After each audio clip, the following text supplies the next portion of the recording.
अच्छा, श्राद्ध का जो समय है उसको कुतुब बेला कहा जाता है।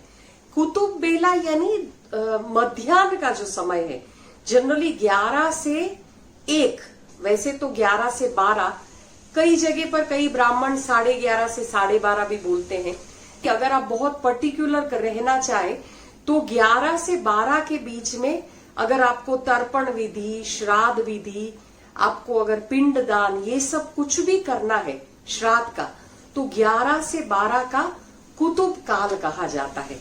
आपको श्राद्ध डालना है तो आप 12 बजे के बाद डालें तो बहुत अच्छा है। काक श्राद्ध जो डालते हैं, कौवे को श्राद्ध डालते हैं, वो 12 बजे के बाद डालने का विधान है। देखिए, हर एक समय निश्चित है, जैसे सुबह का समय और शाम का समय वो देवताओं का समय कहा गया है। ये मध्याह्न का समय है, वो पितरों का समय माना गया है। अब एक प्रश्न ये होता है कि श्राद्ध कब किया जाए। ये जो 16 दिन है, भाद्र पूर्णिमा से लेके आश्विन कृष्ण अमावस्या तक के ये जो 16 दिन कहे गए हैं, वो 16 दिन में कब किसका श्राद्ध किया जाए। अब जिसकी मृत्यु जिस दिन हुई है, वैसे इसमें 2 मतांतर है। कई मान्यता के हिसाब से ऐसा कहते हैं कि जब मुखाग्नि दी गई हो, जब उनका अग्नि संस्कार किया गया हो, उस दिन को हम उस दिन की तिथि को हम श्राद्ध तिथि मानते हैं। पर ज्यादातर जो बहुत बड़ी मान्यता है, बहुत ज्यादा लोग मानते हैं, उस हिसाब से व्यक्ति की मृत्यु जिस दिन हुई है उस दिवस की तिथि को लेकर ही उनका श्राद्ध किया जाता है। जिस दिन जिस व्यक्ति की मृत्यु हुई है, उस दिन जो तिथि है, उस तिथि को याद रख के श्राद्ध पक्ष में हम श्राद्ध करते हैं। अब ये 16 दिन हुए, 16 दिन में आज तो देखिए बहुत इजी है। गूगल पर आप अगर डेट डालते हैं, डेट, मंथ और साल डालते हैं, तो आपको उस दिवस पर कौन सी तिथि थी वो आप बहुत इजीली ढूंढ सकते हैं। तो ये खोजना ज्यादा मुश्किल नहीं है।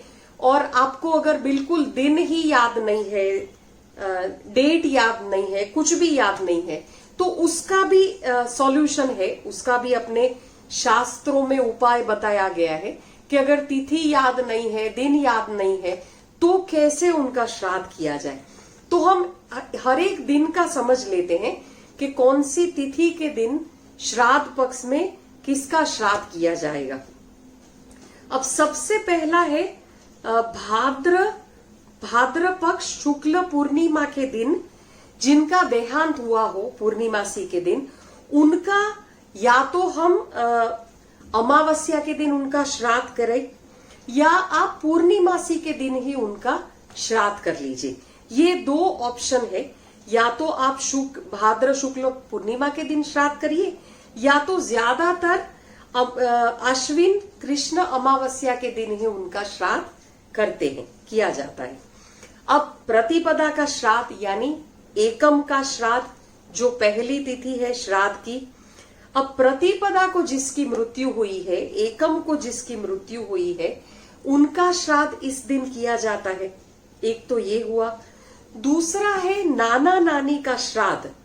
अच्छा, भले ही उनकी मृत्यु तिथि कोई भी है, आपके नाना नानी की तिथि, मृत्यु तिथि कोई भी है, पर आप अपने नाना नानी को याद करके प्रतिपदा के दिन उनका श्राद्ध कर सकते हैं। आश्विन शुक्ल प्रतिपदा को अपने नाना नानी का श्राद्ध किया जा सकता है। अब द्वितीय का श्राद्ध यानी दूज का श्राद्ध, बीज का श्राद्ध, जो श्राद्ध का वैसे तीसरा दिन माना जाए। पहला दिन पूर्णिमा हो गया, दूसरा दिन प्रतिपदा, तीसरा दिन द्वितीय श्राद्ध।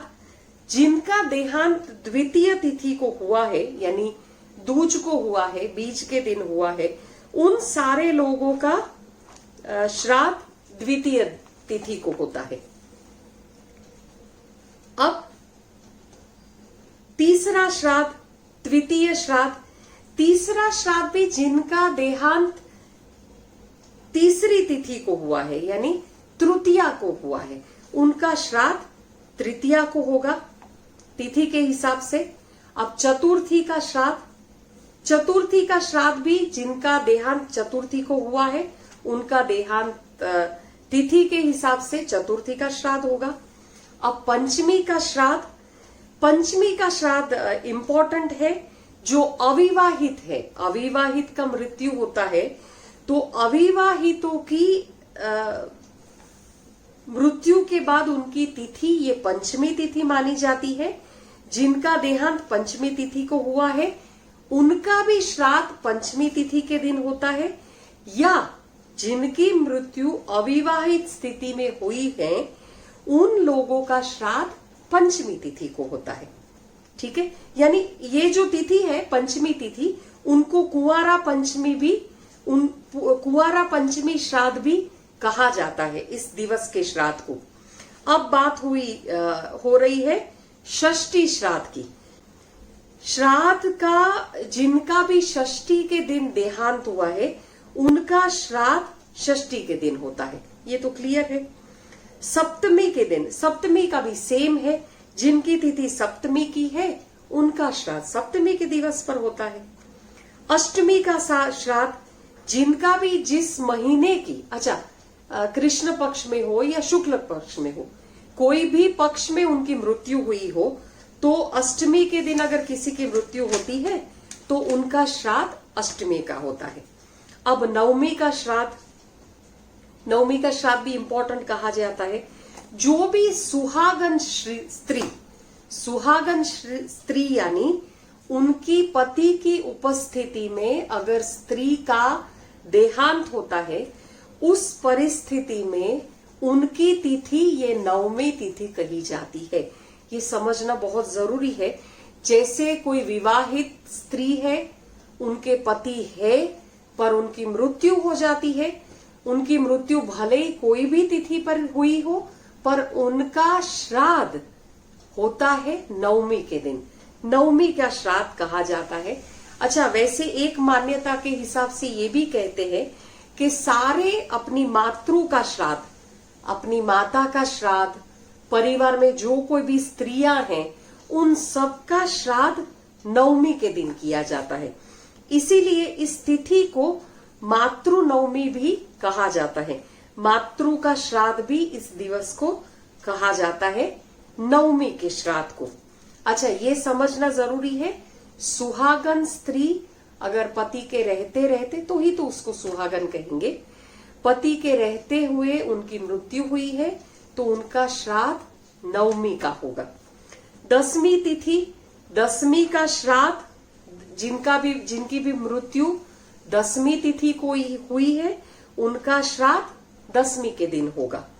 अब एकादशी के दिन जनरली लोग श्राद्ध नहीं करते हैं। अगर एकादशी के दिन किसी की भी मृत्यु हुई है, क्योंकि एकादशी के दिन चावल बनाना निषेध है, पर करने वाले करते भी है एकादशी के दिन श्राद्ध। उस मामले में सब पिंड चावल के नहीं बनाते हैं, पिंड जौ के बनाते हैं। जौ के पिंड बनाने का भी एक विधान है, तो ब्राह्मण जौ के पिंड बनाकर पूजा करते हैं, पर उस दिन चावल नहीं बनाया जाता है। बहुत सारी चीज बनाने का निषेध है। तो दो मान्यता है इसमें। 11 के दिन यानी एकादशी के दिन अगर किसी की मृत्यु हुई है तो उनका श्राद्ध अमावस्या के दिन करते हैं। जनरली दो मान्यताएं हैं। एकादशी के दिन जिनकी मृत्यु हुई है, या तो उनका एकादशी के लिए अगर बहुत मानते हैं और एकादशी के दिन ही करना हो तो एकादशी के दिन करते हैं, नहीं तो जनरली अमावस्या के दिन ही उनका श्राद्ध किया जाता है। अब एकादशी के दिन खीर बनाना वर्जित है, चावल की कोई भी वानगी बनाना वर्जित है, तो इसीलिए उस मायने में ब्राह्मण खीर नहीं बना के दूसरे अनाज को यूज करके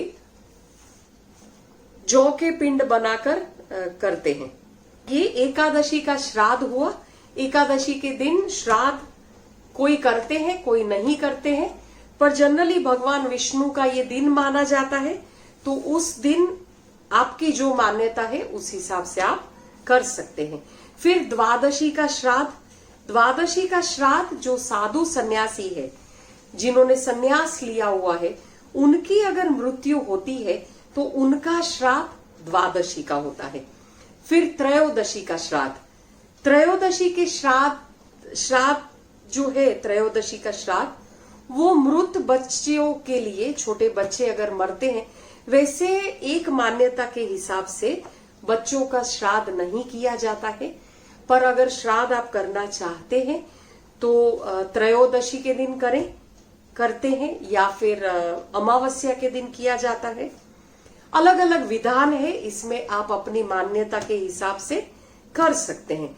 तो छोटे बच्चों के मृत्यु के बाद उनका त्रयोदशी का श्राद्ध होता है, या आप अमावस्या के दिन कर सकते हैं। फिर चतुर्दशी का श्राद्ध।